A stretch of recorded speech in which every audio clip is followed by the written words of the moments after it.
Hello friends, சிறுகடிக்க ஆசை சீரியலில் என்ன நடக்கலாங்கிறத பார்க்கலாம். சேனலை சப்ஸ்கிரைப் பண்ணாதவங்க சப்ஸ்கிரைப் பண்ணிக்கோங்க. முத்து மீனாக்கு சர்ப்ரைஸ் பண்ணுறாங்க. நான் ஒரு சவாரிக்கு போனேன், அவங்க செங்கல் சோலை வச்சுருந்தாங்க, அதனால் அந்த அமௌண்ட்டு வாங்காமல் நான் செங்கல் சேர்த்து வச்சோம் அப்படின்னா சீக்கிரம் ரூம் கட்டிடலாம், அதுக்காக நான் வாங்கிட்டு வந்தேன். மீனாக்கு ரொம்பவே சந்தோஷமாக இருக்கும். இந்த மாதிரி சின்ன சின்னதாக நம்ம சேமித்து வச்சோம் அப்படின்னா சீக்கிரமாக ரூம் கட்டிடலாம். இந்த ரோஹிணி நம்ம எதுவுமே பண்ண மாட்டோம்னு நினச்சிட்டு இருக்காங்கல்ல, பார்த்தீங்களா என்ன சொன்னாங்கன்ட்டு, தாலிக்கொடி வாங்கி தருவாங்கன்னு சொல்லிட்டு சபதம் விட்டீங்களே, இப்போ என்ன ஆச்சு அப்படின்னு சொல்லிட்டு நம்மள நக்கலா பேசினாங்கல்ல, அதனால நம்ம சீக்கிரமா ரூம் கட்டிடணும் அப்படின்றாங்க. மீனா சொல்றாங்க, எனக்கு நம்பிக்கை இருக்கு உங்க மேல, நீங்க கண்டிப்பா ரூம் கட்டிடுவீங்கன்னு எனக்கு நல்லா தெரியும். ஏன்னா மாமா மனசு ரொம்பவே கஷ்டமாயிடுச்சுல்ல, அதனால நீங்க கண்டிப்பா இந்த சபதம் வின் பண்ணிடுவீங்க.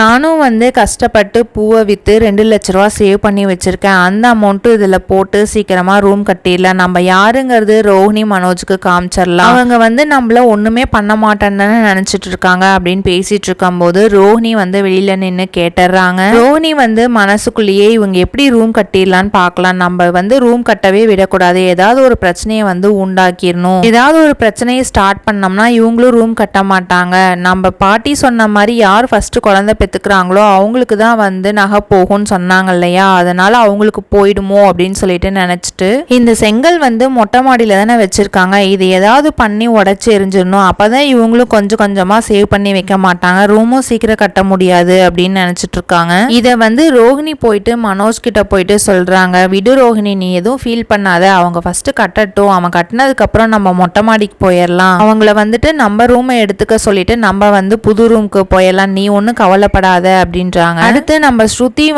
நெயில் பாலிஷ் வைக்கிறதுக்காக ரவி கிட்ட கொடுத்து வச்சிட்டு இருக்காங்க. அந்த டைம்ல விஜயா பாத்துறாங்க. விஜயா என்ன இது புதுசா இருக்கு அப்படின்னு சொல்லிட்டு, என்ன ரவி புது பழக்கமா இருக்கு, எல்லாரும் பொண்டாட்டி தான் புருஷனுக்கு செய்வாங்க, நீ மட்டும் மாத்தி செய்யற, நீ கொஞ்சம் பாரு அப்படின்னு சொல்லிட்டு மீனாவையும் முத்துவையும் காமிக்கிறாங்க. நாளைக்கு எப்படி கொஞ்சம் ஃபன்னா தான் போகுது. நாளைக்கு என்ன ப்ரோமோங்கிறது பார்க்கலாம். நம்ம சேனலை பிடிச்சிருந்தா லைக் பண்ணுங்க, சப்ஸ்கிரைப் பண்ணுங்க. தேங்க்ஸ் ஃபார் வாட்சிங்.